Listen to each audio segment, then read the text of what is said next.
안녕하세요. 제가 예전에 겪었던 일이 최근 들어서 유독 생각이 나더라고요. 그래서 사연으로 남겨볼까 하여 톡톡 사연의 문을 두드리게 되었네요. 저는 형제가 제 위로 언니 하나뿐이에요.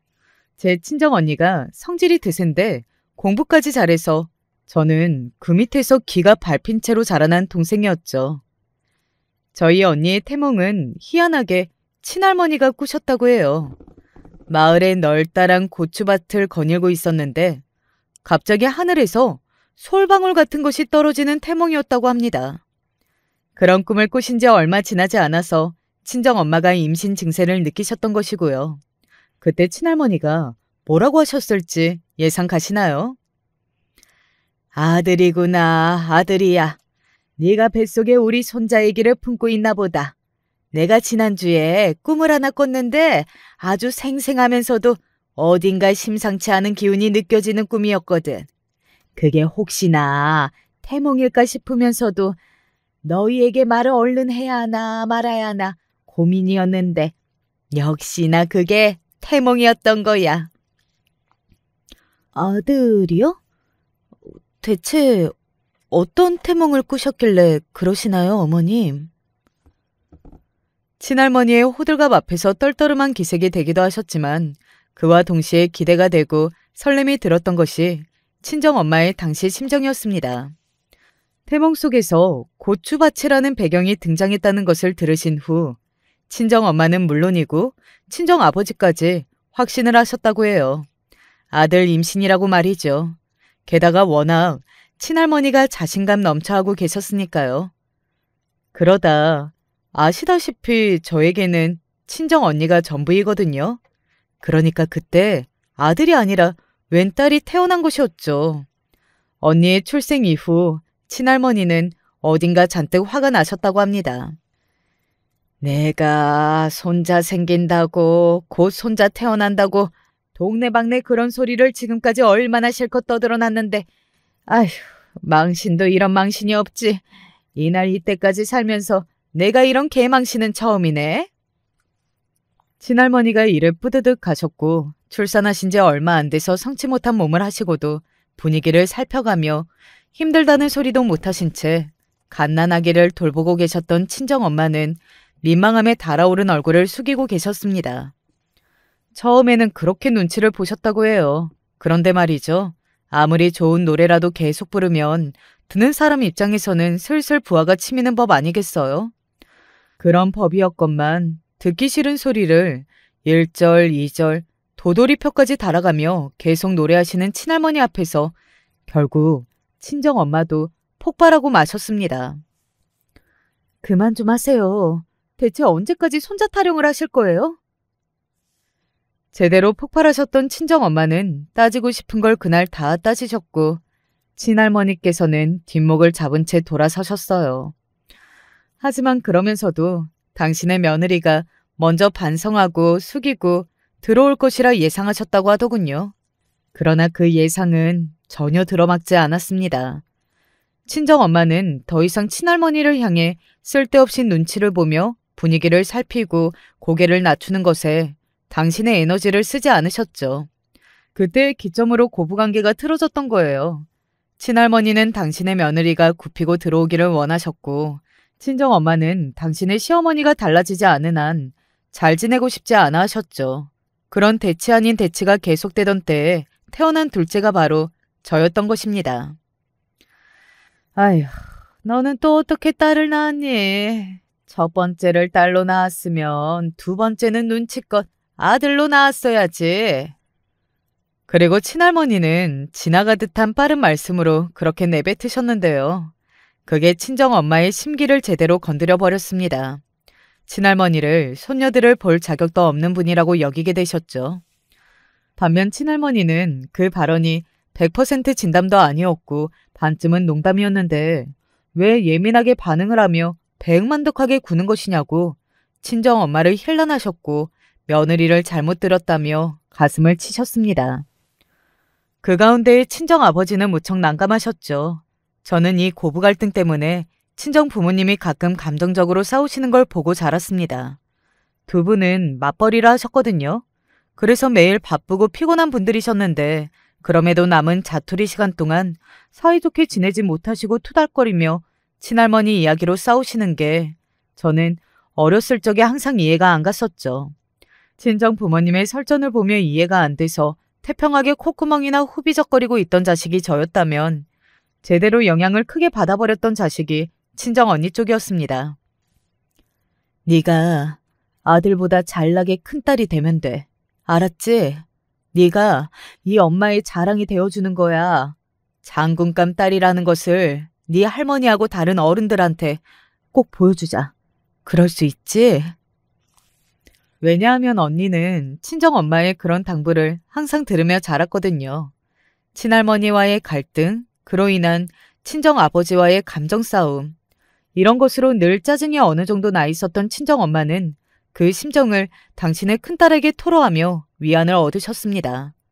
언니가 꼭 이 다음에 잘 되고 성공해서 지금 이 모든 스트레스 가득한 상황에 대한 보답을 해줄 것이라고. 친정엄마는 그렇게 생각하실 때마다 기분이 나아지셨던 거예요. 저는 언니가 다혈질이고 성질이 드센 사람으로 자란 것에 바로 이러한 영향이 있었다고 생각을 하고 있습니다. 제법 활발했고 명랑했던 저는 언니가 중학생이 되면서 달라졌습니다. 왜냐고요? 중학생은 이제 초등학생과 다르잖아요. 감수성도 예민해지고 공부의 중요성을 깨닫는 시기이니까요. 언니가 어느 날 저를 개같이 두드려 팼습니다. 학교 다녀와서 문제집을 푸는데 그 옆에서 제가 귀찮게 옆에서 알짱거리고 자꾸만 말을 걸었다는 것이 죄목이었어요. 얻어터진 제가 엉엉 울었죠. 그랬더니 입을 본드로 붙이겠다면서 언니가 더욱 화를 냈고 저는 결국 집 밖으로 쫓겨나서 울며 동네를 배회했습니다. 그리고 며칠 뒤였죠. 어린애들의 특징이 뭔가요? 금세 다 잊고 회복이 빠르다는 것이죠. 저는 얻어 터졌던 걸 까먹고 다시 언니에게 말을 붙이며 공부를 하고 있던 시간을 방해하며 제가 당시에 즐겨봤던 만화 영화 이야기를 꺼내들었습니다. 야, 너 거기 만화책에 나오는 악당이 어떻게 되는지 알아? 마지막에. 아직 마지막은 안 봐서 모르는데? 안 봐도 뻔하지. 결국은 주인공한테 무찔러지는 게 악당의 운명이거든? 주인공한테 처맞고 퇴장하는 게 악당의 정해진 운명이야. 바로 지금의 너처럼. 언니가 문제집을 돌돌 말아서 그걸로 제 얼굴을 후려쳤어요. 저는 쌍코피를 흘렸고 엉엉 울면서 언니에게 머리채를 잡힌 채 베란다로 쫓겨났습니다. 베란다에 갇힌 채 무릎을 꿇고 있었죠. 너 만약에 다시 한 번만 더 나를 귀찮게 하잖아? 그때는 정말로 내 손에 죽는다. 저는 맞벌이로 바쁘셨던 친정 부모님께 혼나본 일이 거의 없었는데 대신에 언니한테 혼나본 기억이라면 살벌하게 가지고 있네요. 제 앞에서 주먹을 들어올리는 언니를 보며 저는 정신없이 고개를 끄덕였습니다. 당시 공포에 질려서 하마터면 오줌을 지릴 뻔했다니까요. 몇 시간 뒤에야 베란다 문을 열어준 언니는 주눅이 들어서 덜덜 떨고 있는 저를 보며 내심 미안하기는 했었는지 퉁명스레 이런 말을 쏘아 붙였어요. 네가 자꾸 생각 없이 구니까 내가 열이 받을 수밖에 없잖아. 나는 앞으로 잘 되려고 그 생각을 이미 가지고서 열심히 공부를 하는 건데 너는 동생이 되어가지고 이런 언니를 도와주지는 못할 망정 대체 맨날 뭐 하는 짓이야? 너는 학교에서 공부를 잘하기를 해? 아니면 얼굴이 귀엽고 예쁘기를 해? 너 진짜 앞으로 커서 뭐가 될래? 너도 네 장래 희망이나 잘 생각하고 나서 까불어. 알았어? 잘하는 거 하나도 없는 주제에. 언니는 괜스레 멋졌고 민망하니까 저에게 그런 훈계를 남긴 것이었으나 당시에 어렸던 저는 그 심정까지 가늠할 수 없었고 그저 진실만 마주하고 나서 상처를 받았죠. 학교에서 공부를 못하는 축이었고 얼굴이 예쁘게 생긴 아이도 아니었으니까요. 그 사실을 정면으로 언니가 짚어주었던 그날 이후 저는 어딘가 의기소침해졌습니다. 못난 점 투성이인 제가 감히 언니의 앞길을 방해하면 안 될 것 같아서 집에서는 걷는 소리도 조심해서 내게 되었어요. 그런데 호의가 계속되면 권리인 줄 안다는 어느 영화의 명대사처럼 되더라고요. 제가 언니를 위하는 마음으로 발소리를 일부러 힘껏 줄이기 시작했던 건데 어느새 그게 너무 당연하게 되어버린 거예요. 그래서 제가 깜빡하고 발 뒤꿈치로 거실 바닥을 찍기라도 하면 언니는 정신 나간 사람처럼 눈을 부라리며 방에서 뛰쳐나왔습니다. 야, 시끄러워. 너 진짜 조심 안 할래? 너 때문에 지금 나 공부 흐름 완전히 다 끊겼어. 너 이거 어쩔 거야? 아, 짜증나 죽겠네. 실수로 그냥 한번 쿵소리를 낸 것뿐인데 그게 그렇게 언니한테 크게 들렸어? 그래, 크게 들렸어. 나는 지진 난 줄 알았다고. 언니가 화를 내며 저에게 탓을 돌릴 때마다 저는 막 심장이 떨렸습니다. 가면 갈수록 저는 조심하며 지내게 되었고 자연스레 집이 편안하지 않은 공간이 되었어요. 제가 중학교로 올라간 뒤에는 애석하게도 친구들을 좀 잘못 사귀어서 혼자 동떨어져 지냈습니다. 그래서 친구 없이 조용히 학교를 다녔는데요. 학교에서도 집에서도 항상 조용히 있다 보니까 울적해지더라고요. 그때 저는 사춘기 나이였잖아요. 그래서 그 시기를 보내면서 제 성격이 소극적으로 굳어지고 자신감이 완전히 사라졌던 듯 싶어요. 수험생 시절의 언니는 예민함의 끝장판이었습니다. 소음 하나라도 잘못 내면 진짜 사람 하나 죽여버릴 기세였어요. 친정 부모님은 어떠셨냐고요? 언제나 언니 편을 드셨죠. 동생이 언니한테 기가 눌려서 눈치를 보며 왕 앞에 종처럼 되어버리든 말든 이건 크게 신경을 쓰지도 않으셨답니다. 친정 부모님은 두 분 다 가방끈이 짧아요. 두 분의 머리가 나빴다거나 하는 문제는 아니었죠. 예전에 당시 집안 사정이라는 게 그러했기 때문입니다.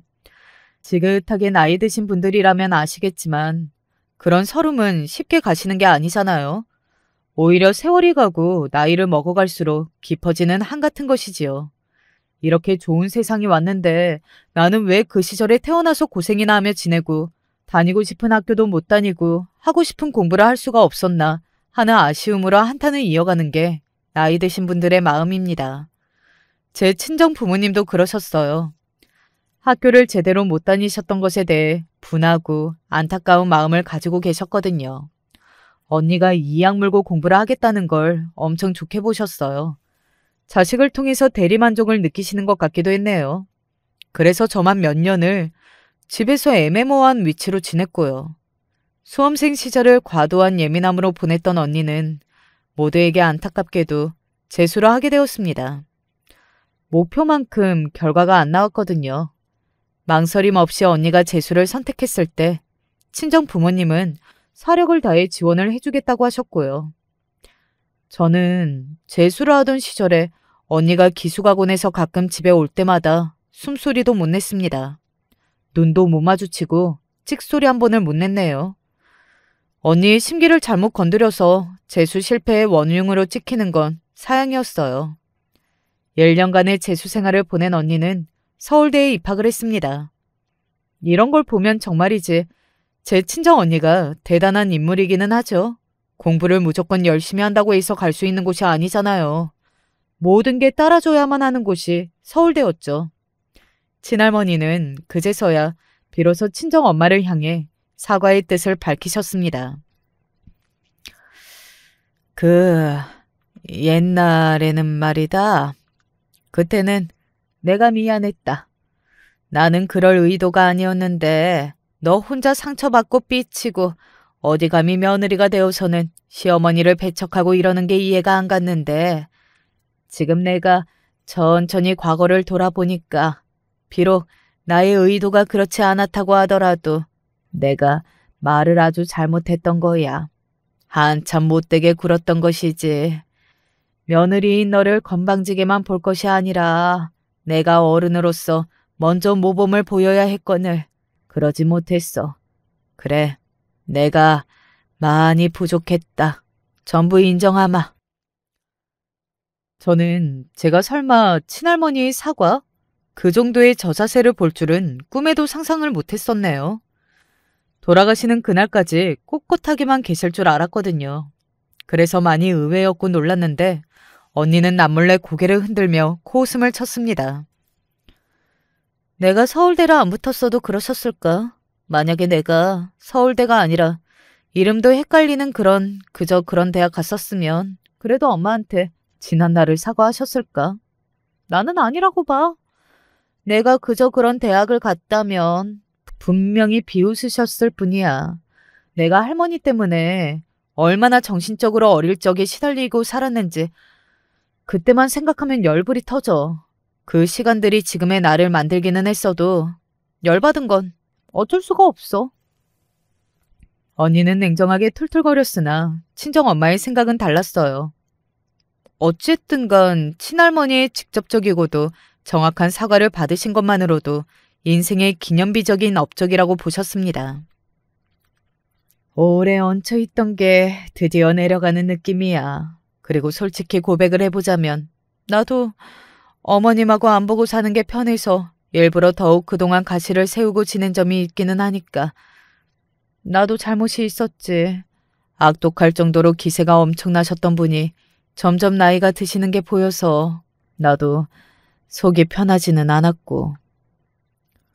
무엇보다 친할머니와의 불화 때문에 친정아버지와 계속 자잘한 갈등을 빚게 되시는 건 바로 이 점을 친정엄마는 이제 없애버리고 싶어 하셨어요. 그래서 친할머니의 사과를 친정엄마 또한 제대로 받아주셨습니다. 앞으로는 며느리 된 도리를 똑바로 하며 지내겠다고 공언을 하셨어요. 오래 묵었던 앙금을 그런 식으로 풀어내신 친정엄마의 얼굴은 후련해 보이기도 했고 쓸쓸해 보이기도 했습니다. 사실 외가에 문제가 좀 있었거든요. 가족인데 가족 같지도 않고 가족보다는 왼수 같기도 하고 그런 사람들이 외가에 몰려 있었습니다. 그런 가정 환경에서 자라셨기 때문에 친정엄마가 더욱 친할머니의 괴롭힘 앞에서 참다가 완전히 폭발하셨던 것일지도 몰라요. 가족끼리 상처 주고 그것도 모자라서 등을 쳐먹고 이런 걸 친정엄마는 많이 봐오셨기 때문에 적대적으로 구시는 친할머니를 향해 결국은 큰 가시를 세우실 수밖에 없었던 것이죠. 가만히 생각해보면 나도 내 속에 못난 부분이 참 많았지. 어머님만 탓할 것도 아니었어. 내 안에 이미 못나게 경계태세를 갖춘 고슴도치가 들어앉아 있었으니까. 아무튼 지금 이렇게 어머님한테 사과를 받고 내가 속이 풀리게 된 것은 전부 자식 새끼들 잘 낳고 잘 키워서야. 아이고, 잘나고 장한 내 새끼 정말 대단하다. 정말 잘했어. 그리고 언니를 향해 뿌듯한 심정을 마음껏 드러내셨습니다. 그동안 언니에게 꼭 성공해서 잘 되어야 한다고 부담을 주고 압박을 가했던 게 미안하다며 친정엄마 또한 사과를 꺼내셨어요. 제가 알던 것보다 훨씬 많이 언니는 압박감에 시달려온 듯 하였고요. 됐어요. 이제 와서 무슨 미안하다는 말씀을 그렇게나 하세요. 저도 예민하고 지랄 맞았는데 그거 전부 다 봐주시고 참아주시는 거 저야말로 감사하고 죄송하죠. 언니가 답지 않게 멋쩍은 티를 내면서도 진솔한 말을 뱉더라고요. 분위기가 참 훈훈했습니다. 이제 친정 부모님도 은근히 이어져 온 냉전을 끝내질 때였고요. 소외가 된 건 저뿐이었어요. 저는 그때 낙동강 오리알이 된 것만 같았습니다. 심지어 친할머니는 당신 아들 며느리 큰손녀한테는 이런저런 말씀을 그때 엄청 많이 해주셨으면서 작은 손녀인 저한테는 아무 말씀도 안 해주셨고요. 심지어는 제 이야기를 언급조차 안 하셨습니다. 제가 투명 인간이라서 당신의 눈에 안 보이는 것처럼 구셨어요. 철저히 이익을 계산하시는 분이라는 걸 느꼈네요. 저는 제 스스로가 하등 쓸모없는 존재처럼 여겨졌죠. 서울대에 떡하니 붙은 공부 천재인 언니와는 다르게 저는 범죄 중에 범죄였고요. 가장 무난한 곳으로 꼽혔던 고등학교에 다녔습니다. 여자 고등학교였어요. 저는 저를 은근히 뒷전으로 밀어두시는 친정 부모님과 예민하고 지랄맞은 친정 언니 밑에서 주눅이 들 대로 든 상태였고요. 그런 성격으로 살아가고 있는 학창 시절이었기 때문에 시끄럽고 종잡을 수 없는 남자애들이 있는 공합보다는 여자끼리라서 편하고 가식을 안 부려도 되는 여고가 훨씬 더 나을 거라고 판단했었어요. 제가 곧잘 의기소침해지는 아이라도, 소극적이고 남 눈치를 많이 보는 아이라도 여고 안에서라면 저를 놀리거나 괴롭힐 못된 인물은 없을 거라고 생각했었죠. 만만하게 볼지언정 저를 괴롭히지는 않을 것 같았어요. 조용한 고등학교 생활이 시작되었고 교과서를 보며 아리송해하다가 문제집을 풀면서 고개를 갸웃거리는 나날만 보내고 있었습니다. 공부가 하도 안 되어서 혼자 조용히 고군분투하고 있던 저에게 어느 날 누군가 돈을 내밀었습니다. 1,000원짜리 지폐가 갑자기 제 책상 위로 놓여져 있는 것을 저는 멍청하게 바라보다가 뒤늦게 고개를 올렸죠. 그러자 박수진이 보였어요. 가슴팍에 달린 명찰이 아니더라도 저는 박수진이라는 걸 알았을 겁니다. 같은 반이었으니까요. 그리고 같은 중학교 출신이기도 했습니다. 비록 중학교 때는 말 한마디 섞어본 적 없는 사이였지만 박수진은 중학교 1, 2학년 때는 존재감이 없다가 갑자기 3학년 때 활발하게 학교를 휘젓고 다니면서 자기 존재감을 알리기 시작했고 그래서 저도 알고 있었어요. 활발했다는 것은 학교에서 노는 무리와 한패로 어울렸다는 의미였습니다. 평범의 그치를 달렸던 저와는 다르게 신경 쓴 앞머리 모양과 따로 수선집에 맡겨서 그 손길이 닿는 교복의 모양새 등 박수진은 고등학교에 올라온 뒤에도 노는 애스러웠습니다. 나한테 이걸 왜 줘? 이걸로 매점에 가서 빵 좀 사다 줄래? 빵? 매점? 나는 매점에 갈 생각이 없는데 배가 안 고파서? 네가 안 고파도 나는 고프단다. 그러니까 심부름 좀 다녀와. 지금? 그런데 쉬는 시간이 거의 다 끝나가는데. 개발에 땀나듯이 달려서 갔다 오면 되잖아. 그것도 못해? 미안한데 나는 달리기 잘 못해. 엄청 느려서 쉬는 시간 끝날 때까지 못 돌아와. 그러면 그냥 늦으면 되잖아. 겁나게 지랄이네. 왜 이렇게 까다롭냐? 그냥 심부름을 가라면 좀 가라고. 나한테 얻어 터지기 전에 이 찐따녀나. 그럴 수는 없어. 늦으면 엄청 혼날 텐데 수업 시작했는데 교실에 어떻게 들어와. 와, 이거 사람 환장하게 만드네. 너 일부러 작정하고서 나한테 이러는 거지? 제발 처맞고 싶다고 지금 이거 나한테 빌고 있는 거지? 이 찐따년이 이제 보니까 얻어맞고 싶어서 안달이 난 미친년이었네? 수업 시간에 늦게 들어오든 말든 그건 너나 곤란해지는 상황이고 나는 상관없거든? 빨리 그 돈이나 챙겨. 3초 줄 테니까 당장 일어나서 튀어나가라. 3, 2. 다음 시간 담임이야. 담임한테 잘못 걸리면 너도 곤란해져. 박수진이 3초를 카운트다운했을 때 저도 모르게 외쳤습니다. 그러자 주위에 있던 애들이 다 이쪽을 쳐다봤죠. 시선이 주목되는 것에 움츠러들었습니다. 그리고 제가 큰 소리를 내고 말았다는 것에 심장이 쿵쾅 울려댔어요. 큰 소리를 잘못 내면 친정 언니의 온갖 지랄을 상대하게 된다는 게 학습되어 있었거든요. 두려움에 눈을 질끈 감았는데 박수진이 1,000원을 집어서 그걸 제 머리 위에 올려두었습니다. 뭐야, 다음 수업 담탱이었어? 진짜 곤란해질 뻔했네. 쏘리. 그리고 땡큐. 그럼 다음 수업 끝나고 나서 그때 매점 다녀와. 알았지? 다음 수업 끝나면 점심인데 점심에 매점빵 먹으려고? 이 개찐따녀나. 왜 이렇게 쫑알쫑알 말이 많아? 너 뒤지고 싶어? 감히 개찐따 주제에 누구 앞에서 따박따박 그따위로 싸가지 없게 말대꾸야? 나한테 상대도 안 되는 주제에 어디서 개기려고 드냐고. 내가 우스워? 내가 만만해서 미치겠어?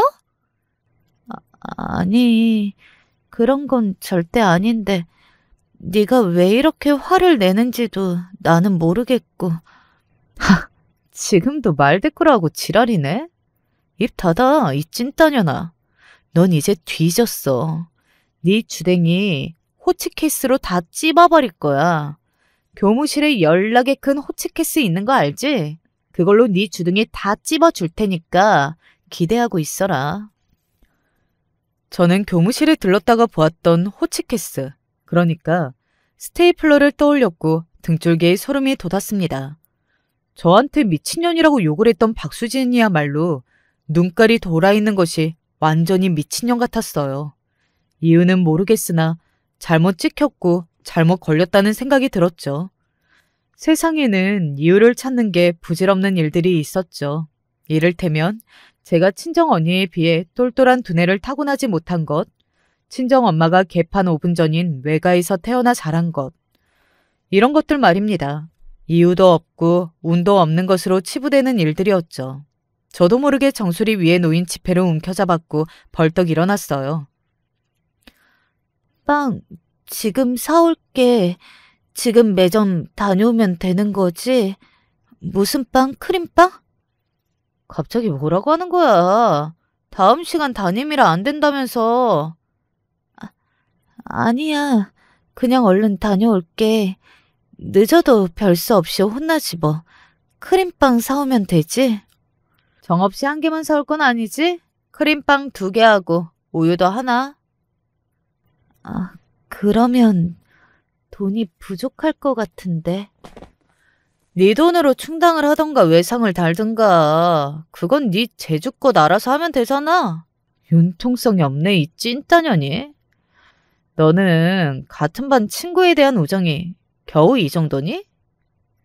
아니, 내가 알아서 사올게. 저보다 머리 하나는 큰 박수진이 저를 한 대 때리려는 듯 손을 위로 치켜들었고 움찔한 저는 얼른 교실 밖으로 내달렸습니다. 왜 학창시절에는 학교가 세상의 전부 같고 교실이 인생의 축소판으로 여겨지는 걸까요? 그 안에서의 서열이 민감하게 반응하는 그 나이대 학생들이 저는 나이를 한참이나 더 먹은 지금 생각해도 안쓰럽고 안타깝습니다. 절대 학교에서의 일들이 인생의 모든 게 될 수 없는데 말이죠. 하지만 그 나이에는 또 그렇게 받아들일 수밖에 없기 때문에 민감하게 반응을 하는 것 같아요. 제가 숨이 턱끝까지 차오르도록 매점으로 뛰어가서 빵 2개와 우유 1개를 사왔던 것도 지금이라면 절대 안 그러겠지만 당시라서 어쩔 수 없던 행동이었죠. 땀을 흘리며 심부름을 다녀온 저는 운이 좋게도 선생님이 잠시 진도 나갈 범위를 찾으시던 와중이었기 때문에 혼이 나지 않고 교실에 들어와 자리에 앉을 수 있었습니다. 소리가 안 나게 제자리로 가던 도중에 박수진한테 사온 걸 전달할 수 있었고요. 저는 이걸로 됐다고 생각하며 안심을 했으나 그건 착각이었습니다. 무서운 시선이 느껴져서 그쪽을 봤더니 박수진이 저한테 이를 갈고 있었던 거예요. 원하는 대로 심부름을 다녀와 줬건만 대체 왜 저러나 싶었습니다. 뛰느라 거세졌던 심장박동이 더욱 크게 뛰기 시작했습니다. 저는 분란을 만드는 게 싫은 아이였고 예민한 친정언니 아래에서 숨을 죽이는 법에 도같은 아이였는데 왜 하필 저에게 박수진처럼 질 안 좋게 노는 친구가 시비를 거는 것인지 알 길이 없었습니다. 이렇게 운이 나빠도 되는 걸까 싶었네요. 수업이 끝나자마자 박수진이 제자리로 다가왔고 저는 심부름을 하고도 매서운 눈총을 받는 이유를 알 수 있었습니다. 담탱이라면서. 그게 무슨 소리야? 순진한 척 눈 동그랗게 뜨지 마. 눈알 뽑아버리고 싶어지니까. 네가 담탱이라고 그랬잖아. 근데 담탱이가 아니었네? 담탱이 수업이라고 거짓말을 하고 매점에 안 가려던 거였어? 맞다. 내가 착각을 했어. 점심시간 다음이 담임 수업인데 내가 순간적으로 착각을 해버렸던 거야. 그뿐이야. 정말 미안해. 미안하면 그걸로 다야? 미안하면 끝? 나는 너 때문에 담탱이 수업인 줄 알고 교과서도 잘못 꺼내고 있었잖아. 어떻게 될 거야? 그거는 시간표 확인을 제대로 안 한 너의 잘못도 있는 게 아닐까? 너 지금 뭐라고 나불거렸냐? 뭐? 나의 잘못도 있어? 내 잘못이라는 거야? 그렇다기보다는 아니 나는 왜 네가 나한테 이렇게 화를 내는지 정말 모르겠어. 네가 매점 다녀오라고 해서 나는 다녀왔고 사오라는 것도 다 사왔는데 내가 무슨 잘못이 있다는 거야? 조용히 있고 싶었고 그래서 조용히 있었을 뿐인데 가만히 있었던 저에게 다가와 시비를 걸고 들쑤셔놓은 박수진이 원망스러웠습니다. 제가 부들부들 떨리는 손으로 주먹을 쥐며 나름의 용기를 내서 그렇게 대꾸를 했을 때였어요. 박수진이 매서웠던 표정을 거두고 피식 웃더니 제 뺨을 때렸습니다. 찐따년아, 귀파고 잘 들어라. 내가 잘못이 만약 있다고 하더라도 그건 네 잘못이야. 내 잘못도 네 잘못. 네 잘못은 당연히 네 잘못. 오케이? 이해가 되니? 저는 맞은 뺨을 부여잡고 가만히 있었어요. 뺨이 너무 욱신거렸고 놀란 심장이 계속 두근거리고 있었습니다. 도와달라는 신호로 주변을 슬쩍 쳐다보았어요. 그러자 저와 눈이 마주친 반 친구들이 재빨리 저마다 시선을 거두었고 고개를 다 돌려버렸죠. 아무렇지 않게 점심을 먹으러 움직이는 반 친구들을 보면서 저는 맞은 뺨보다도 가슴이 아팠습니다. 비참하고 창피하더라고요. 박수진에게 일방적으로 괴롭힘을 당한 것뿐인데 제대로 반격할 용기가 없는 스스로가 너무 볼품이 없어서 싫었습니다. 오늘 일 때문에 나 진짜 열받았으니까 이번 학기 내내 네가 내 심부름 좀 다녀라. 운동도 되게. 네가 매점을 좀 다녀주면 좋겠어. 너는 어차피 개찐따라서 쉬는 시간마다 할 일도 없잖아. 매점이나 열심히 다녀. 네가 하는 거 봐서 내가 기분을 풀든지 용서를 해주든지 할게. 근데 만약에 네가 하는 게 별로잖아? 그래서 내 마음에 안 들잖아? 그때는 기대해도 좋아. 그때는 너를 자근자근 씹어주고 완벽하게 짓밟아줄게. 박수진이 제 눈앞에 자기 주먹을 들이밀며 말했습니다. 자기 위로 친언니 하나가 있는데 21살이고 옆 지역에서 이름을 날리는 그런 엄청난 남자하고 교제 중이라고 했습니다. 그 남자가 비록 말단이기는 해도 속해 있는 조직에 엄청나서 잘못 건들면 큰일이라고 하더군요. 상상도 할 수 없는 대단한 백을 자기는 둔 셈이나 마찬가지니까 함부로 나대고 까불 생각은 하지 않는 게 좋을 거라면서 박수진은 자기 주먹을 천천히 돌렸습니다. 그러고 보니까 박수진은 덩치가 호리호리한 것에 비해 주먹은 굉장히 크더군요. 손이 소뚜껑 같았어요. 어쩐지 뺨이 많이 아픈 것에는 이유가 있었던 법이죠. 저는 눈을 내리깔았고 조용히 고개를 끄덕였습니다. 약육강식의 법칙이 존재하는 세계에서 호랑이 앞에 토끼는 먹히지 않기 위해 자세를 낮추는 수밖에 없었습니다.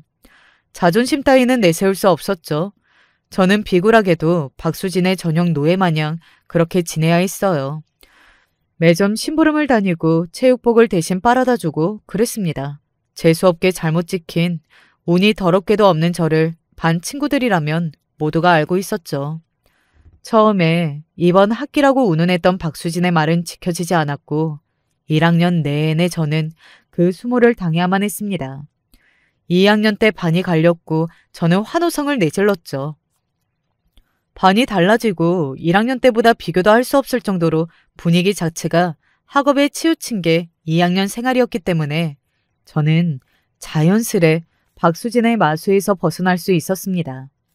복도에서 마주치기라도 하면 박수진은 눈을 부라렸고 저를 깔보았으나 저는 애써 모른 척을 하거나 시선을 멀리 돌려버렸죠.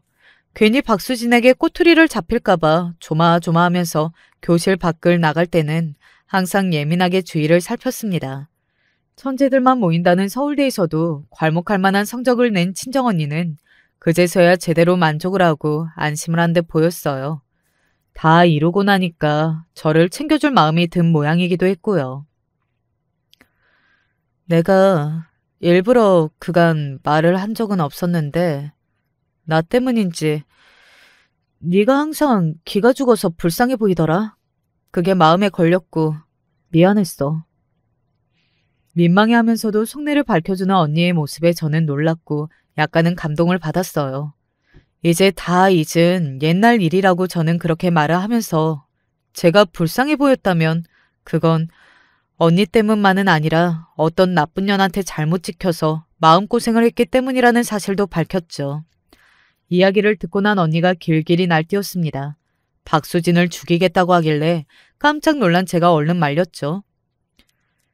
이제 고3이라서 다들 공부만 하면서 조용히 사는데 무슨 뒷북을 치겠다고 그래. 안 그래도 돼. 나는 이제 괜찮아. 감히 내 동생을 상대로 양아치 짓을 해? 아휴, 생각만 해도 이가 갈리네. 그런 년 때문에 네가 고등학교 올라가자마자 공부에 집중도 못했겠네.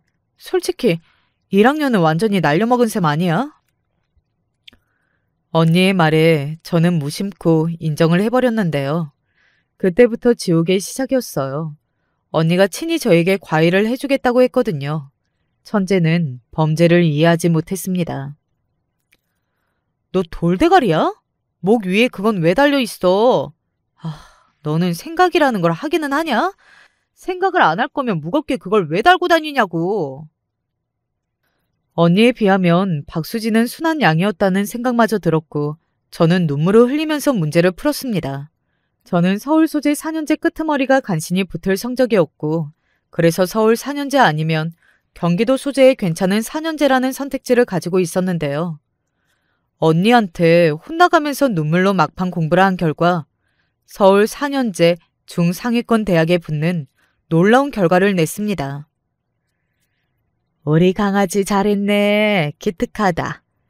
네가 이렇게 머리가 좋았나? 이제 보니까 집안의 씨가 좋았던 거야. 친할머니의 칭찬에 저는 어리둥절했었죠. 우리 강아지라니. 태어나서 친할머니께 그런 낯간지러운 표현은 처음 들어봤습니다. 낯설었지만 싫은 기분은 아니었어요. 인정을 받았다는 기분이 들어서 갑자기 어깨에 힘이 들어가고 자신감이 생겼습니다.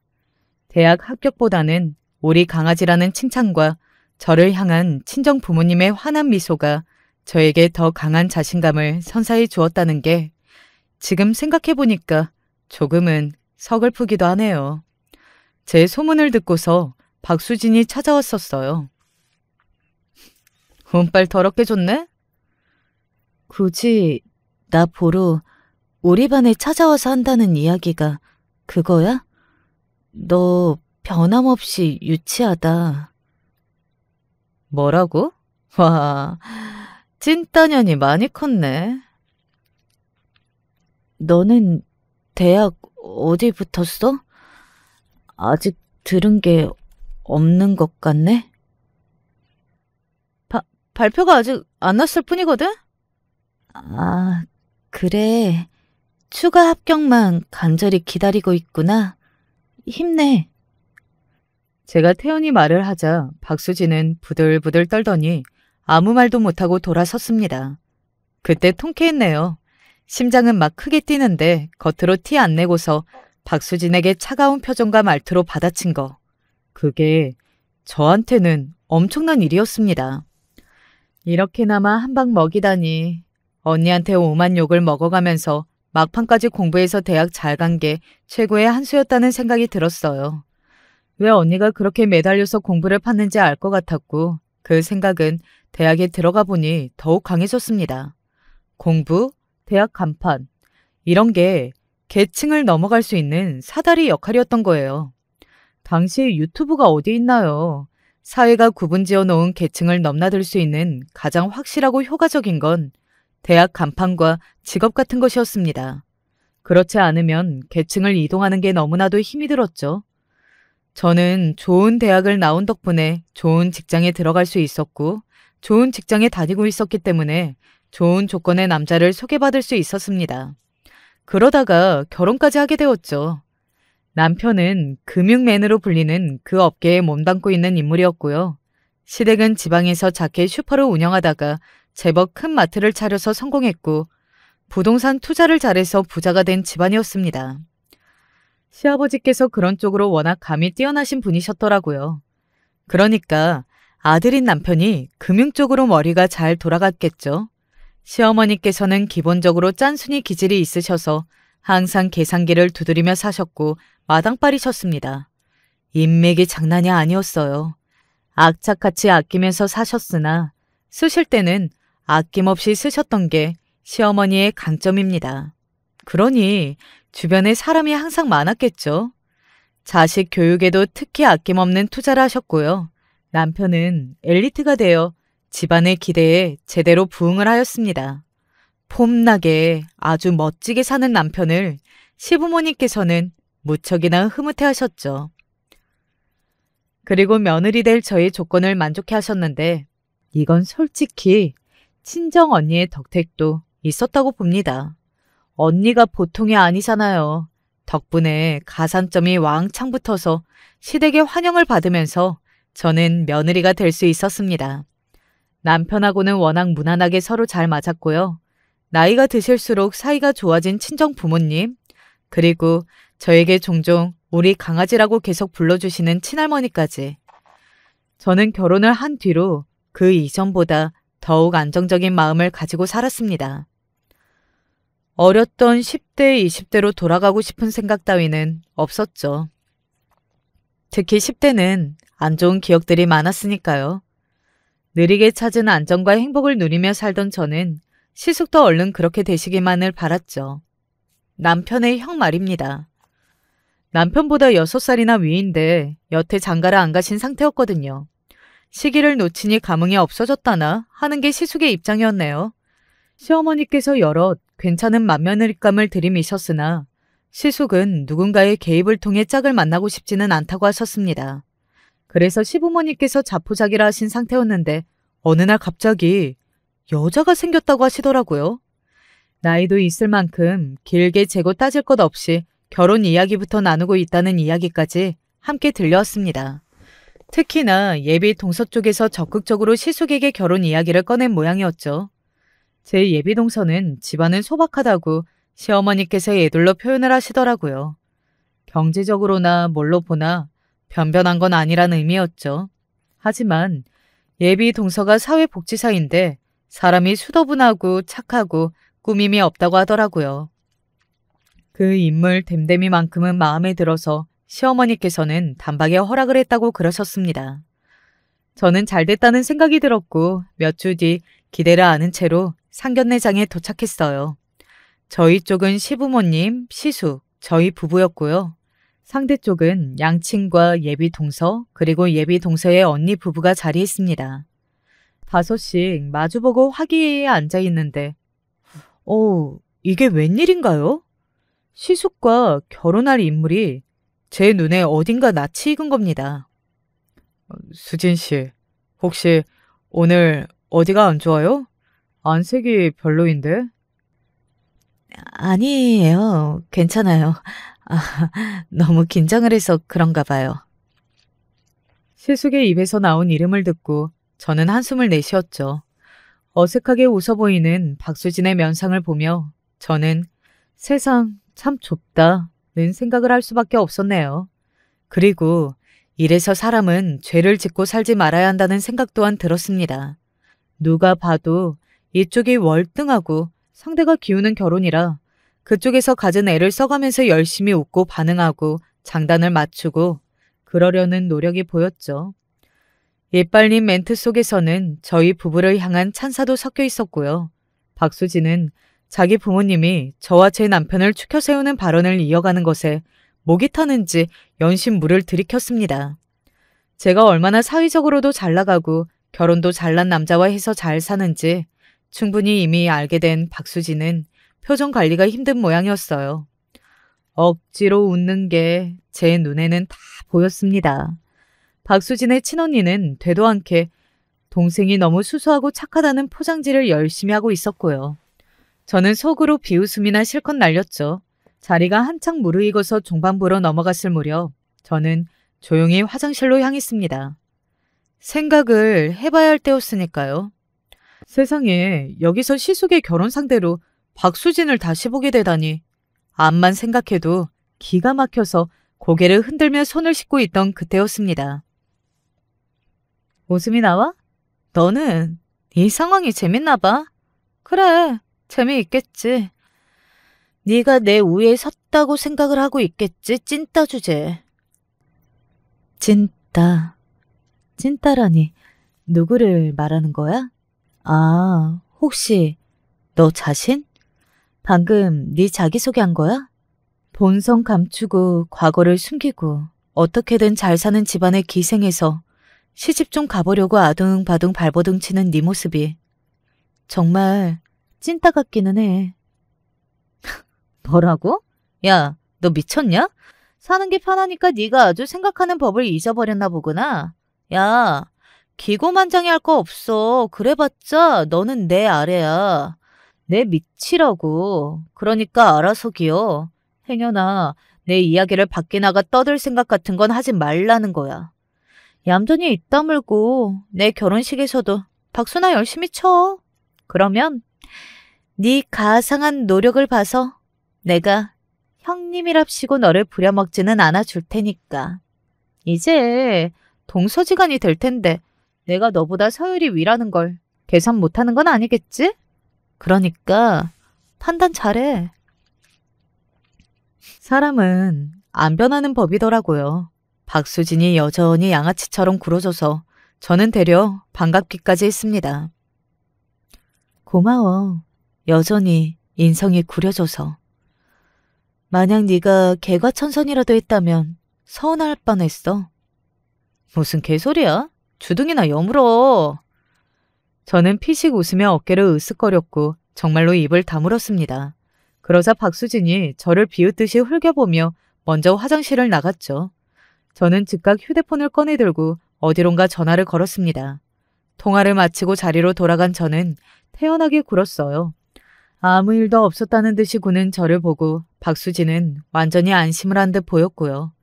예식 날짜라든지 그런 이야기가 구체적으로 나오기 시작했을 때 박수진이 씩 웃었습니다. 그리고 이제 다들 자리에서 일어날 때가 슬슬 다가오자 박수진은 나에 행복해 보였고요. 하지만 마지막까지 방심하면 안 되는 게 인생사라고 할 수 있죠. 아, 잠깐 죄송한데 저희 친정 언니가 마침 이 근처에 와 있다고 하길래 제가 혹시 얼굴 비추러 오지 않겠냐고 했거든요. 괜찮을까요? 어머머, 당연히 괜찮지.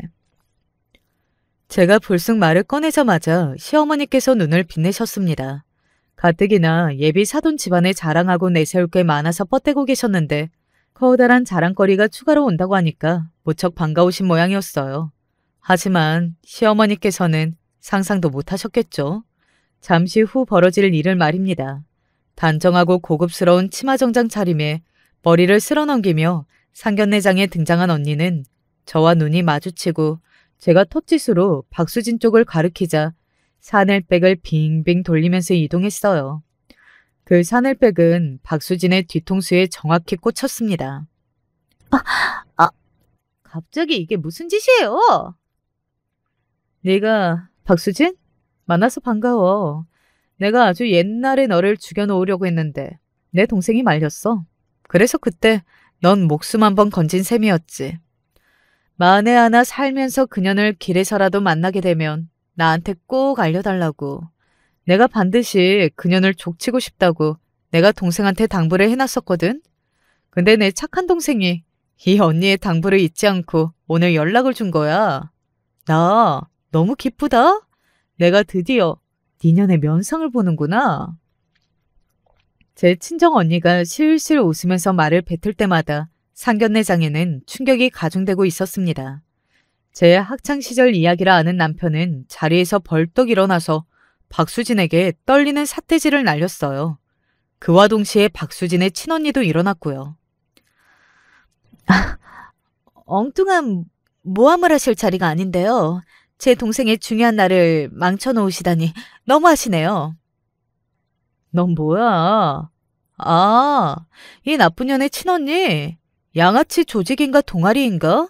그런 활동을 하는 남자하고 동거하면서 놀아났었다는 그 사람?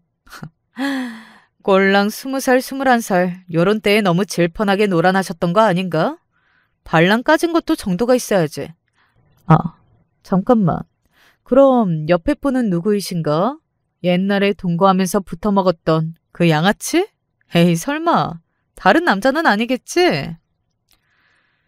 되로 주고 말로 받는 나쁜 예시가 펼쳐졌습니다. 괜히 끼어들었다가 막심한 손해를 입은 박수진의 친언니가 비명을 지르며 주저앉았고 반대로 그 친언니의 남편분께서 벌떡 일어나신 뒤 쌍욕을 뱉으면서 아예 나가버리셨어요. 옛날에 놀아났던 그 상대가 아니었던 것이죠. 박수진의 친언니가 우는 건지 소리를 지르는 건지 분간하기 어려울 울부짖음과 함께 자기 남편을 뒤따라갔고요. 제 친정언니는 이제 박수진의 머리채를 잡아 흔들고 있었습니다.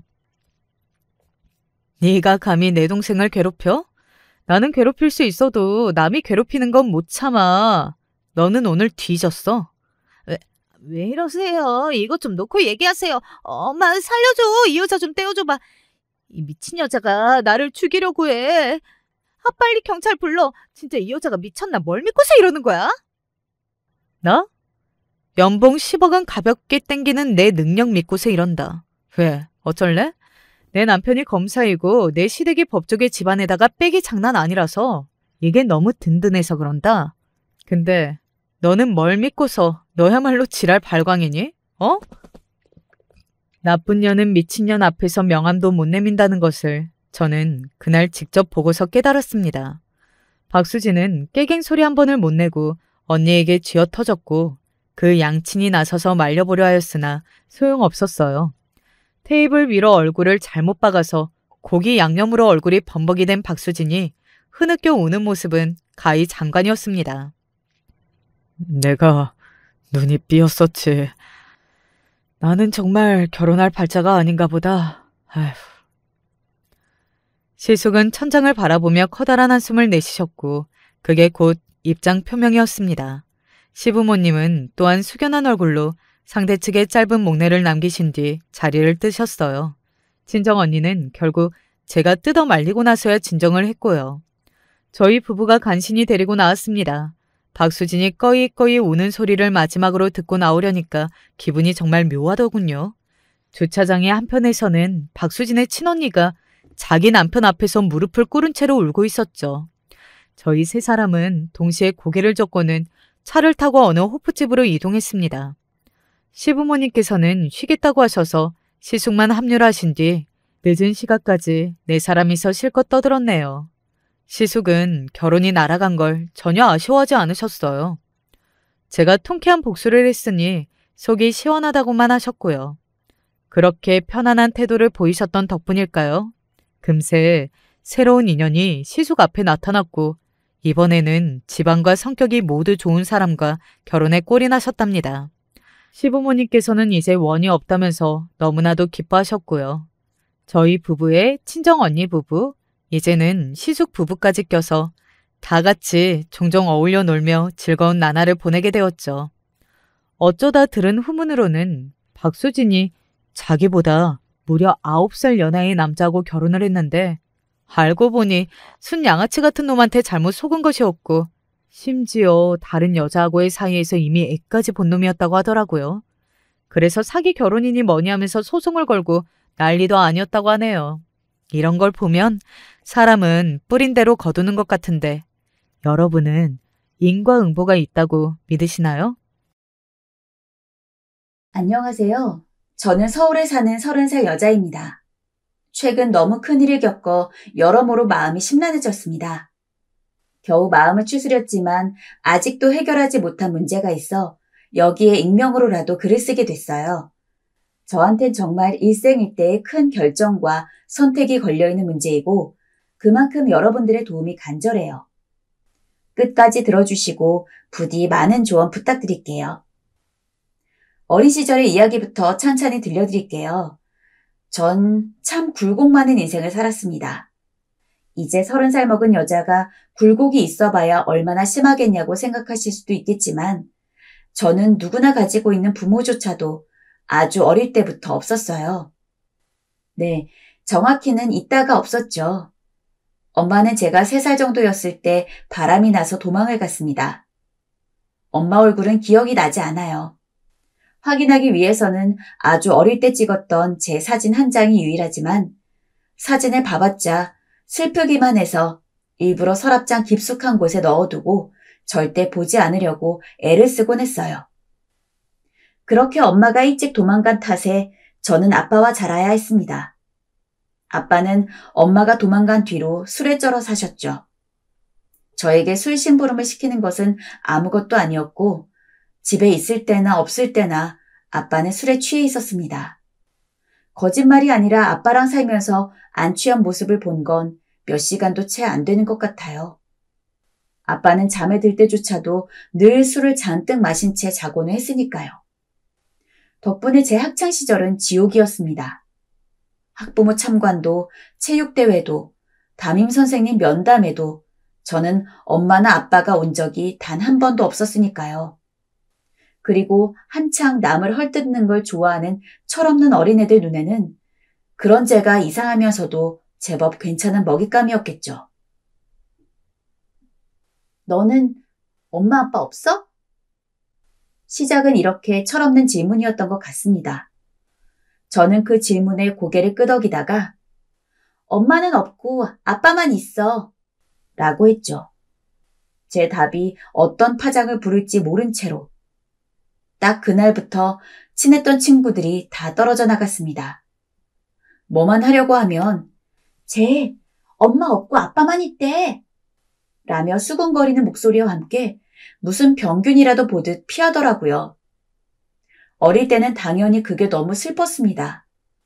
제가 엄마가 없는 것이 그들에겐 죄인지도 모르고 저 스스로가 무언가 잘못한 게 있나 보다 싶었거든요.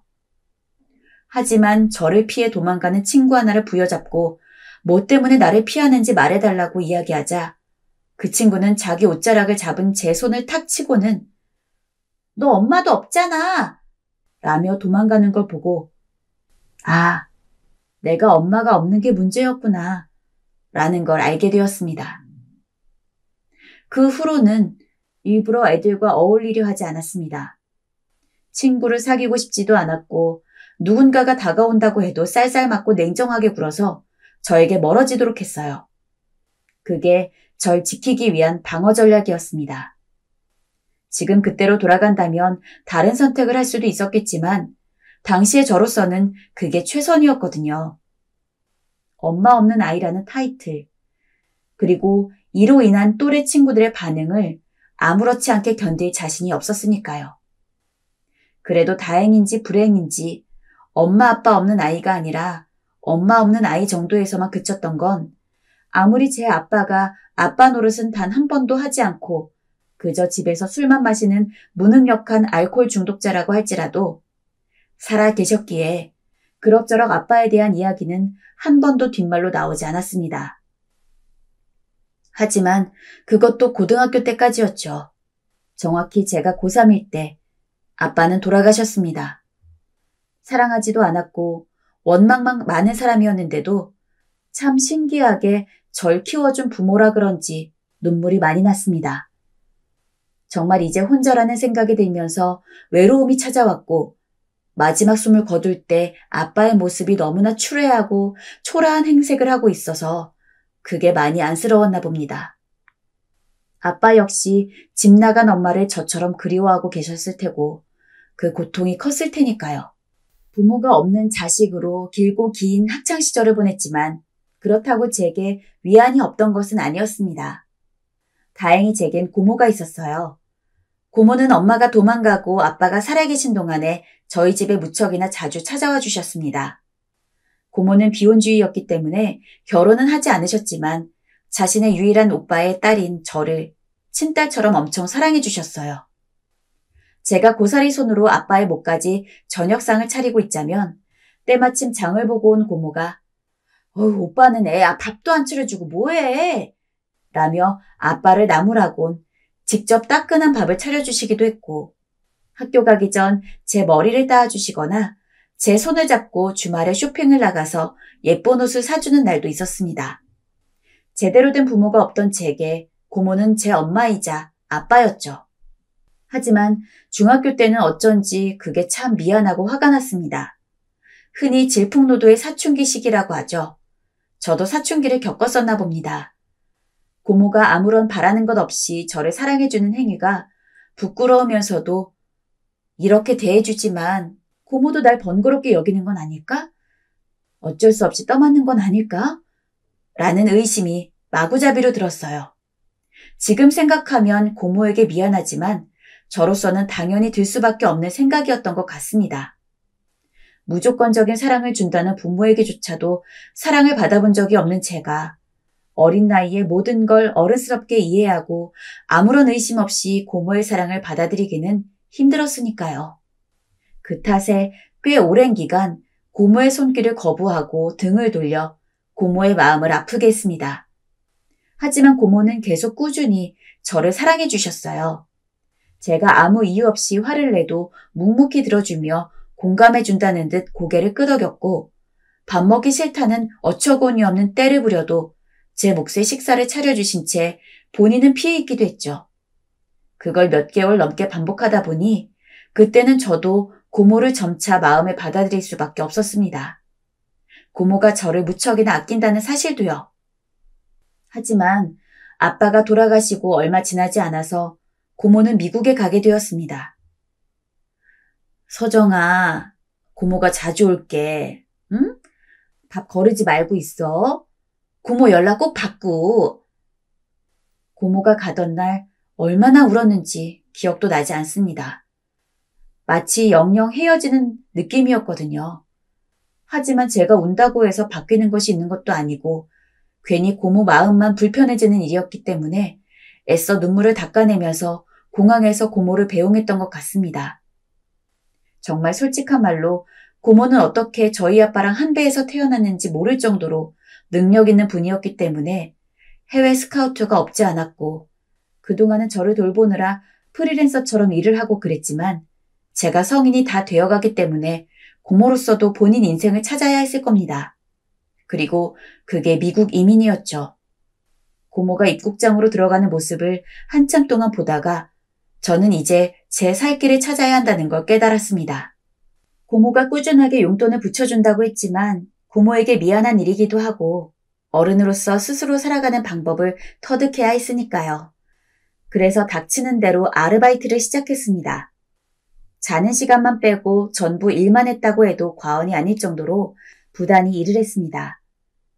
이러다 돈 번 거 병원비로 나가겠다는 위험 신호가 들고 나서야 일을 좀 줄이기는 했지만 여전히 남들보다 열심히 아르바이트를 하면서 통장에 차곡차곡 돈을 쌓아나갔어요. 하지만 분명 그 어떤 것에도 흔들리지 않고 나 살기 위한 돈만 모을 거라는 계획은 한 남자를 만난 뒤로 사라졌습니다. 바로 예비 남편이었죠. 예비 남편은 제가 일하던 레스토랑의 점장이었습니다. 그곳에 일할 당시에는 짧게 하던 아르바이트를 모두 줄이고 레스토랑에서만 풀타임으로 근무했기 때문에 남편과 자주 부딪힐 수밖에 없었어요. 그러다 보니 저희는 자연스레 사랑에 빠졌고 연애를 시작하게 됐죠. 물론 아무런 걱정 없이 연애를 한 것은 아니었어요. 꼭 결혼까지 가지 않는다고 해도 애초에 연애부터 자신이랑 수준이 맞는 사람과만 하길 바라는 이들도 있었고 저 스스로 혼자 생각해 본다고 하더라도 내가 지금 연애를 할 처지가 맞나? 라는 의문이 들기도 했으니까요. 그래서 저는 사귀자고 고백을 하는 남편 앞에서 부모가 없는 상황, 고모가 키워주신 일, 그 외 제 솔직한 심정들을 전부 꺼내기로 했습니다. 나 그쪽이랑 사귀기 전에 꼭 할 말이 있어요. 사실은 나 부모님이 없어요. 엄마는 진작에 집을 나가셨고 아버지는 돌아가시는 바람에 고모 손에 자랐어요. 그래서 악착같이 돈만 생각하며 아르바이트하고 있는 거예요. 지금도 솔직히 내가 연애를 생각해도 되는 건지 모르겠어요. 그런데 남편은 잠자코 이야기를 듣다가 그 모든 것을 받아들인 듯 저를 안아주더군요. 저는 그 포근함이 고모품 같고 좋았습니다. 그 이후 전 남편과 진정한 연애에 돌입하게 되었어요. 사실 제 개인사를 낱낱이 공개한 연애가 시작되었다는 순간부터 이미 결혼을 위해 한 걸음 다가갔다고 봐도 되는 것 같습니다. 남편도 너랑 연애할 때부터 언젠가 결혼할 거라고 마음먹어왔어 라고 이야기했고 저 또한 은연중에 그런 생각을 했거든요. 그래서 저희는 꽤 일찍 결혼에 대해 계획을 세웠고 남편 부모님에게 인사도 드리러 갔습니다. 하지만 아니나 다를까 비록 남편은 제가 가족이 없는 것에 대해서 포용할 수 있다고 생각을 했을지언정 시부모님은 제가 탐탁지 않으셨나 봅니다. 우리는 이 결혼 허락 못한다. 미안하구나. 시부모님은 강경했습니다. 너무 어릴 적부터 부모도 없었는데 그 열악한 가정 환경에서 제대로 자랐는지 우리가 어찌하냐. 하다못해 나중에 애라도 낳으면 부모 사랑 받아본 적 있는 애가 애를 길러야 잘 성장하는 법인데 그런 것도 못 받아본 애가 어떻게 엄마가 된다는 거냐. 하나같이 아픈 말들이었지만 냉정하게 생각해 봤을 때 시부모님의 입장이 이해가 안 되지는 않아서 참 슬펐습니다. 몇 번이고 시부모님을 찾아갔지만 시부모님은 그때마다 새로운 말로 제 상처를 후벼 팠고 저는 그때마다 미국에 있는 고모에게 전화를 하거나 메시지를 남기며 울었습니다. 하지만 고모가 마음 아파할까봐 모든 걸 얘기할 순 없었고 시부모님이 조금 깐깐하신 분이라고만 말해두었습니다. 네 시부모님 될 사람이 네 가치를 모르는 거야. 네가 부모 사랑 못 받아봤으면 어때? 내 사랑은 받았잖아. 내가 얼마나 너를 딸처럼 여기는데. 그런 사람들한테 괜히 상처받고 가슴 아파하지 마라, 서정아. 네 눈물이 아까워. 눈코 뜰 새 없이 바쁜 고모에게 이런 하소연을 할 때마다 폐를 끼치는 거라고 누누이 생각했지만 고모는 한 번도 그런 내색하지 않고 제가 대화를 걸 때마다 저를 위로해 주었습니다. 고모의 품이 그나마 제 눈물을 받아주는 곳이었고 서러움을 이해해 주는 곳이었죠. 그런데 시부모님의 반대는 계속되었어요. 언제는 밤중에 전화가 걸려와 받아보니 시어머니의 목소리였어요. 지금 내 아들이 너랑 결혼하겠다고 난리인데 나는 분명히 전에도 말했지만 허락 못한다고 말했다. 그럼 네가 내 아들한테 먼저 헤어지자고 하든 무슨 수를 써야 하지 않겠니? 날 나쁜 부모 만들지 말고 네가 먼저 그렇게 하자고 해. 돈이 필요하면 너한테 어느 정도 쥐어줄 수는 있어. 그러니까 내 아들 그만 힘들게 하고 끝내라. 밤중에 걸려와 돈을 줄 테니 남편과 헤어지라고 종용하는 시어머니의 전화에 전 너무 당황스러워 전화기를 붙잡고 눈물만 뚝뚝 흘려댔습니다. 그러나 그때부턴 저도 이젠 현실적으로 결혼을 포기해야겠다는 생각이 들더라고요.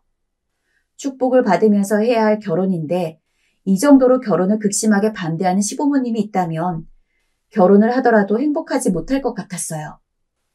남편은 어떻게든 제 마음을 돌리기 위해 자기가 설득하겠다고 했지만 부모님께선 절 허락할 기미가 보이지 않으셨어요.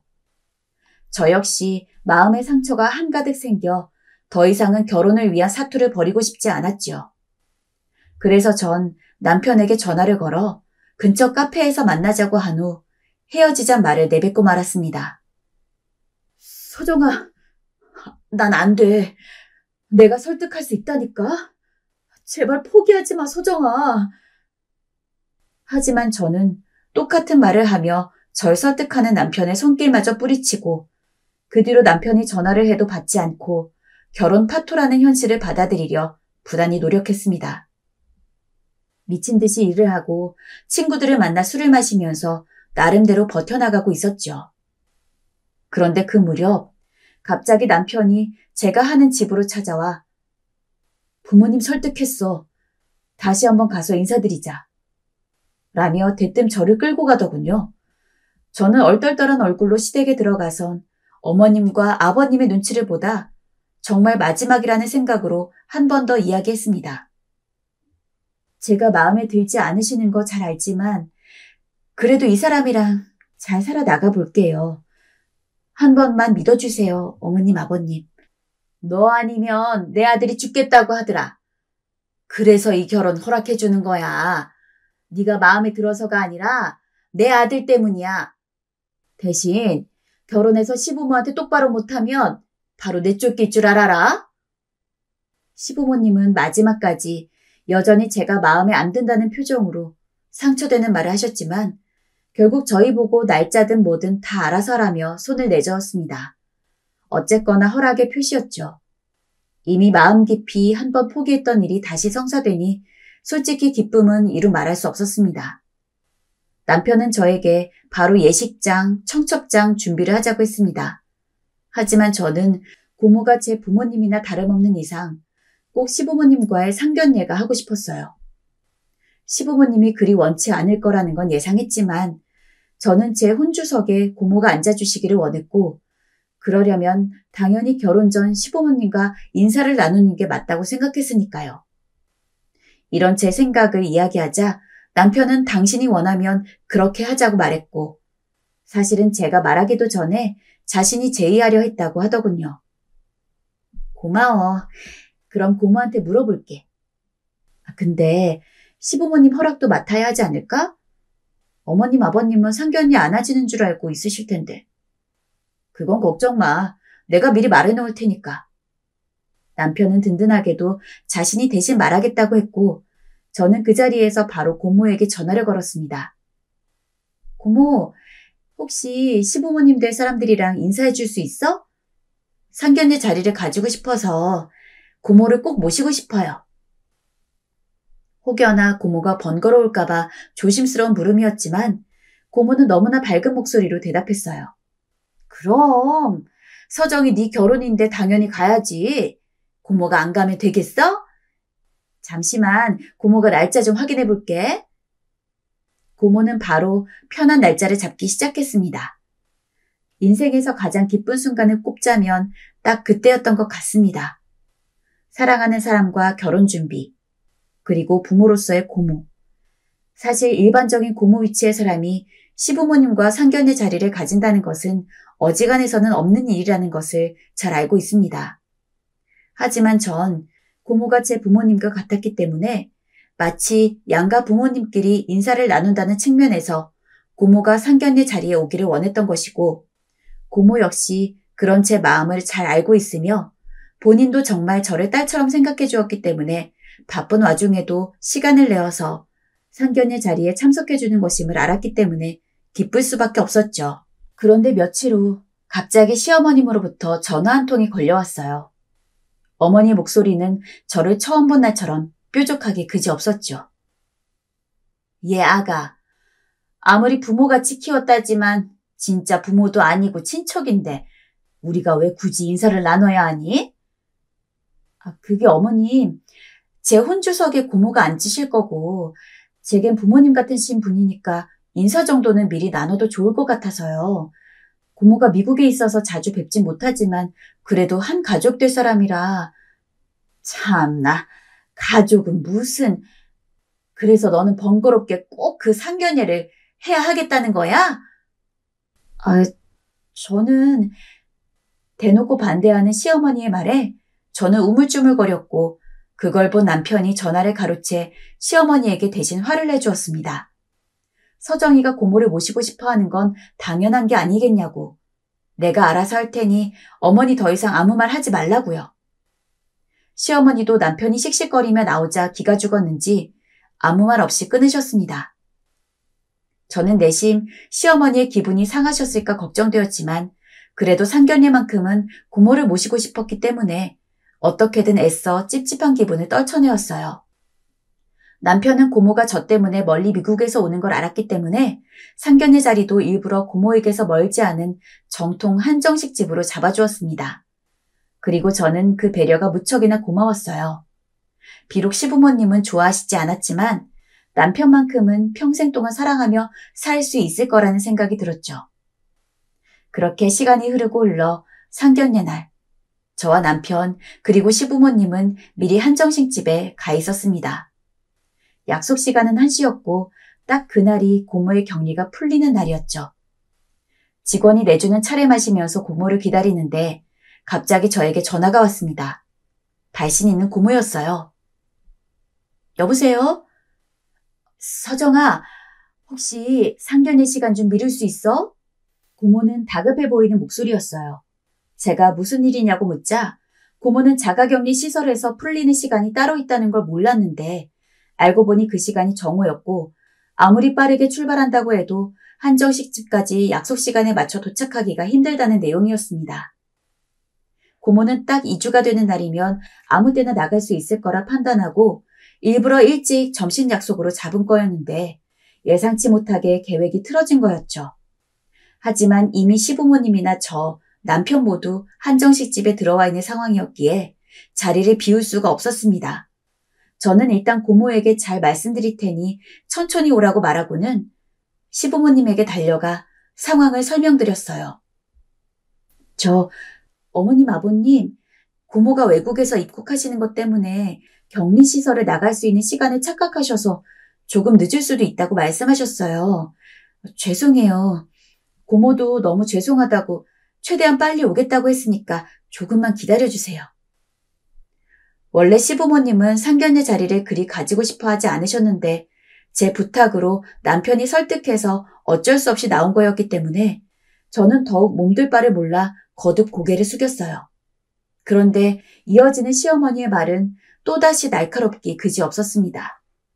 아니, 이래서 내가 상견례 자리는 됐다고 한 건데 아무리 외국에서 들어오는 거라지만 이게 무슨 예의니? 이런 중요한 자리에 시간을 착각한다는 게 말이 되니? 엄마, 그럴 수도 있지. 그런 말을 꼭 서정이 앞에서 해야 돼요? 제발 말 좀 가려서 하세요. 내가 뭐 틀린 말 했어? 나라면 이런 시간 약속 정도는 철저히 신경 썼을 거야. 그게 예의지. 아무리 없는 집안이라고 하지만 이건 너무하지. 안 그러니, 아가야? 죄송합니다. 어머님 조금만 기다려주세요. 부탁드릴게요. 내가 이래서 고아 집안은 처음부터 받아들이지 않는 거였는데 이게 뭐니? 비싼 음식 차려놓고 저기요! 여기 있는 음식들 좀 데펴주세요. 같이 오기로 한 분이 갑자기 늦는다고 하네요. 이어지는 시부모님의 고아 발언에 남편은 무슨 말이냐며 뜯어 말리려 했지만 시어머니는 도리어 기세등등했습니다. 전 아무 말도 할 수 없었죠. 그렇게 고모가 올 때까지 시어머니의 타박을 온몸으로 받아들이는 수밖에요. 시어머니 입에서 나오는 말 한마디 한마디가 사정없이 온몸을 찌르고 베는 것만 같았어요. 고아하고 결혼을 허락까지 시켜줬으면 고마운 줄 알고 제때제때 와야지. 감히 누굴 기다리게 해? 하여튼 요즘은 상식 없는 사람들이 너무 많다니까. 그렇지 않아요, 여보? 예, 아가야. 오늘은 내가 자리도 자리인지라 아량 넓게 넘어간다만 다음부턴 네 고모 단단히 주의시켜라. 난 누구 기다리는 거 딱 질색이니까. 알겠니? 남편은 이제 포기한 듯 제 옆에서 음식만 우물거릴 뿐 시어머니를 말릴 생각도 하지 않았고 시아버지도 그저 경기 관람하듯 상황을 바라보고만 계셨습니다. 그 자리엔 아무도 제 편이 없었어요. 오로지 비참한 얼굴로 어머니 말을 듣고 있는 저만 있었지요. 집도 못 해오고 돈도 없는 고아랑 애초에 결혼시키려 한 게 실수라는 말을 듣고 있자니 갑자기 오한이 몰려들면서 손과 발이 차가워지고 현기증이 날 것 같더라고요. 그 후 어찌저찌 고모가 도착했고 지옥 같던 상견례 자리를 끝마쳤습니다. 그토록 원하는 자리였는데도 불구하고 저는 물론 고모까지 욕을 먹은 것이기 때문에 기분은 너무 끔찍할 정도로 안 좋았어요. 하지만 기껏 멀리서 와준 고모도 있기에 상견례 자리 내내 애써 티를 안 내며 웃음을 지었지요. 그런데 고모는 제가 이상하다는 것을 금방 눈치채셨어요. 상견례 자리가 끝나고 집에 도착했을 때 절 붙잡고 캐묻기 시작했어요. 너는 결혼하는 애가 어쩜 이렇게 얼굴에 먹구름이 껴있어? 무슨 일이 있어? 있는 거지? 얼른 고모한테 말해봐. 아니야. 아무것도 아니야. 고모 피곤할 텐데 얼른 자. 네가 이런 얼굴인데 고모가 잠이 와? 얼른 말해보래도. 고모한테 말 못할 게 뭐야. 고모의 추궁에도 저는 절대 상견례 이야기는 하지 않겠다는 다짐으로 그냥 결혼 앞두니 생각이 많아져서 라며 대충 핑계를 댔지만 고모는 그런 식으로 속이기에는 절대 녹록지 않은 사람이었습니다. 고모는 서정이 네가 말 안 해주면 최서방한테 묻는다고 했어요. 남편 입장에서 고모가 계속해서 말하라고 하면 본인 입으로 본인 부모님이 좋지 않은 말을 한 걸 말해야 하는 꼴이 되기 때문에 일단 그거라도 막기 위해선 결국 제가 모든 것을 털어놓는 수밖에 없었습니다. 처음 시부모님에게 결혼을 허락받으러 갔을 때의 일, 그 이후 거듭 허락을 위해 찾았으나 고아라는 이유로 시부모님이 반대한 일, 그리고 마지막으로 상견례 자리에서의 일. 고모는 이야기를 듣자마자 불같이 화를 냈습니다. 서정이 너 지금까지 그 집에서 그런 대접 받으면서 결혼하려 했던 거야? 무슨 그런 거지 같은 집안이 다 있어? 어이가 없어서 어디 감히 누굴 고아 취급해? 하지만 이상하게도 저 대신 화를 내주는 고모를 보자 그간의 서러움이 폭발한 건지 눈물이 나기 시작했어요.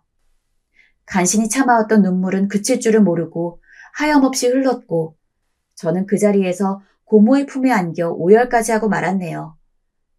고모는 품에 안긴 저를 아이 다루듯 차분하게 다독거려 주었어요. 괜찮아 서정아, 괜찮아 라는 말을 하면서요. 전 진작 고모에게 털어놓을 걸 후회하며 눈물이 흐르는 대로 내버려 두었어요. 몇 시간이 흐르고 나서 제가 좀 진정이 되는 듯 싶자 고모는 무언가 결심한 표정으로 잠시 전화를 하고 오겠다며 밖으로 나갔죠. 고모는 추진력도 좋고 행동력도 넘치는 사람이었기 때문에 저는 불안한 마음으로 집에서 고모가 전화를 하고 돌아올 때까지 얌전히 기다릴 수밖에 없었습니다.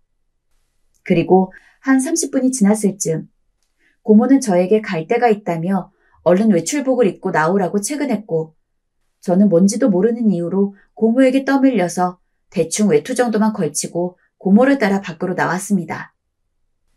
택시를 타고 도착한 곳은 카페였어요.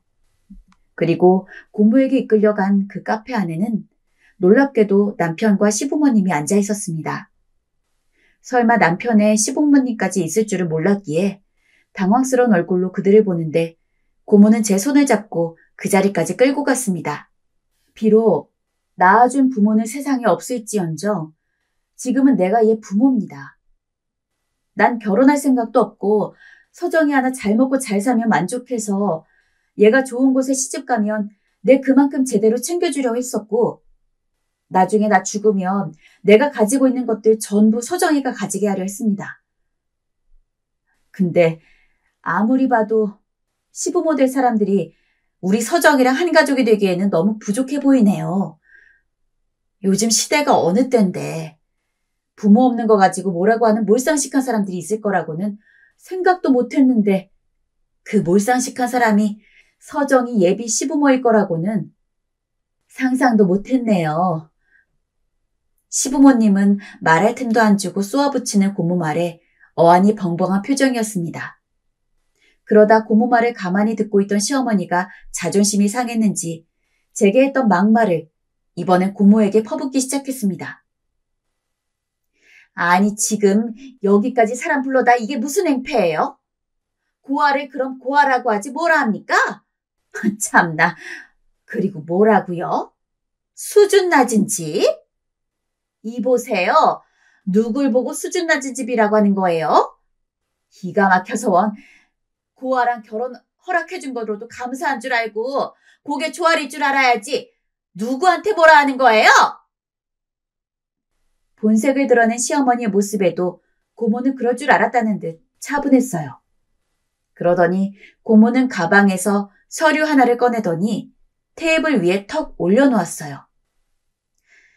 보시면 알겠지만 50평대 아파트와 서정이 명의로 될 건물들입니다. 서정이를 옆에서 보살펴주지 못한 게 미안해서 시집 갈 때 이것들 다 쥐어주려 했죠. 집 말고도 서정이 결혼할 때 필요한 것들은 아낌없이 다 줄 생각이고요. 서류 확인해보면 알겠지만 제 명의로 되어 있는 건물들 다 서정이 명의로 돌려놓을 겁니다. 그런데 우리 서정이 고아니 뭐니 하는 말을 해대는 그 수준 낮은 집에 며느리로 가봤자 고생길만 훤하겠죠. 부모로서 그건 눈에 흙이 들어가도 못 보겠네요. 시어머니는 서류를 잠시 확인하는 듯 싶더니 눈에 띄게 당황해했습니다. 저도 고모가 절 위해서 이렇게 해주실 줄 몰라 당황했고요. 시어머니는 결혼 전 집 문제에 대해 저 남편에게 어떻게 할 거냐 물어보실 때마다 은근히 자기는 도움을 줄 수 없다는 기색을 내비치곤 했습니다. 도움을 주고 싶어도 돈이 부족하다는 이유로요. 그리고 절 향해 네가 친정이 있었다면 집 사는데 도움이 되지 않았겠냐며 절 많이도 타박하셨죠. 그런데 고모가 집 서류를 꺼내니 놀라실 수밖에요. 나중에 알고 보니 고모는 미국에서 꽤 성공한 사업가였습니다. 고모가 미국에서 사업을 하고 있고 어느 정도 자리를 잡은 건 알았지만 제가 생각했던 것보다 고모의 재산은 어마어마했어요. 제가 시집 갈 땐 부족함 없이 해주기 위해 모든 걸 준비해 놓은 상태였더라고요. 시어머니는 그렇게 어안이 벙벙한 표정으로 서류를 붙잡다가 저와 고모를 번갈아 보며 물었습니다. 이게 진짜니? 이걸 얘한테 다 주는 거라고요? 이 비싼 건물을 다요? 믿을 수 없다는 듯 손까지 덜덜 떠는 시어머니, 고모는 갓잔타는 듯 내려다보며 코웃음을 쳤습니다. 네, 맞습니다. 그럼 결혼은 파토난 줄 알고 저흰 이만 가겠습니다. 고모는 미련 없이 뒤를 돌아 저를 붙잡고 카페 밖을 나왔습니다. 저는 입 한 번 못 대고 고모가 하는 대로 끌려갔어요. 집에 들어가기 전 고모는 제게 얘기를 하자고 했고 저희는 공원 벤치에 앉아 조금은 진정된 마음으로 이야기를 시작했습니다. 서정아, 이 결혼은 아닌 것 같아. 아무리 남편이 좋아도 결혼이라는 건 결국 가족들을 신경 써야 할 일이 많은 건데 내가 보기에 저 양반들은 결혼하고 나서도 사사건건 너한테 시비 걸 사람들이고 특히 시어머니란 사람은 너한테 시집살이 시킬 게 뻔해. 더군다나 저 사람들 돈 앞에서 어떤 표정이었는지 봤지 않니? 제발 서정아, 고모를 생각해서라도 이 결혼은 하지 않으면 안 되겠니? 고모, 나도 고모가 무슨 말 하는지 알아. 내 편 들어줘서 고마워. 잘 생각해볼게. 그날은 참 생각이 많았던 것 같습니다. 자리를 그렇게 떠난 뒤로 남편에게도 전화가 왔지만 저는 생각을 정리하기 위해 일부러 그 어떤 전화도 받지 않았어요.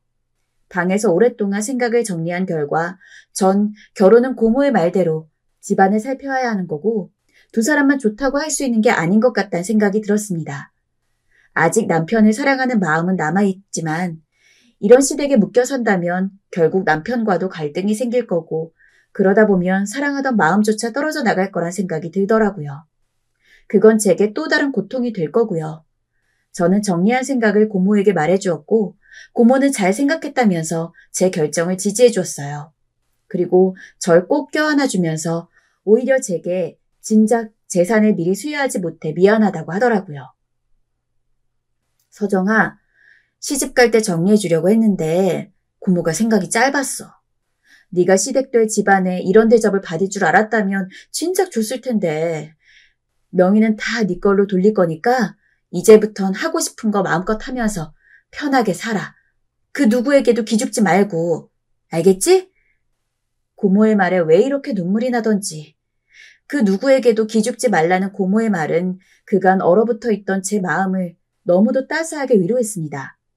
그간 의식하고 있지 못했지만 저도 모르게 부모가 없다는 이유로 당당하게 어깨 펴고 살기가 힘들었던 것 같아요.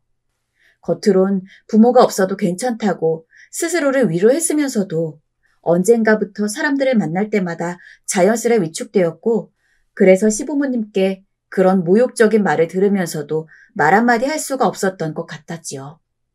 저를 함부로 대했던 게 바로 다름 아닌 저였던 걸 사실을 깨달은 순간 저는 하염없이 눈물이 났습니다.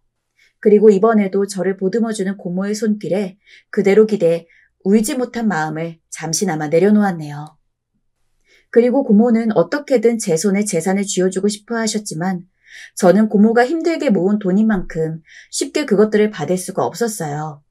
저는 고모와 긴 이야기 끝에 일부만 받기로 했고 나머지는 나중에 제가 정말 필요할 때 받기로 했네요.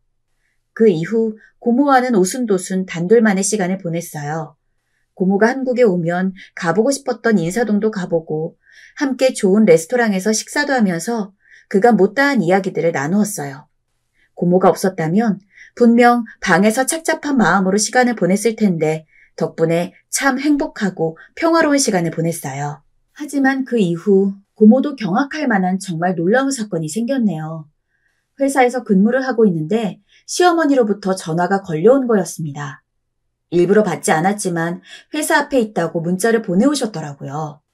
어쩔 수 없이 한숨을 푹푹 내쉬며 회사 앞으로 나갔는데 시어머니는 대뜸 절 보자마자 손을 붙잡았습니다. 여기까지 무슨 일이세요? 서정아, 아가야, 내가 그간 너한테 모진 말로 네 마음 아프게 한 거 다 사과하마. 많이 섭섭했지? 아들이 귀했던 나머지 너한테 할 말 못할 말 다 한 것 같다. 미안하다, 아가. 그래도 시애미가 여기까지 왔는데 우리 이제 그만 지난 일은 잊고 다시 가족으로 잘 지내보자. 어? 결혼식도 서두르고 우리 아들한테 들으니까 네가 연락도 안 한다며? 기가 막혔습니다.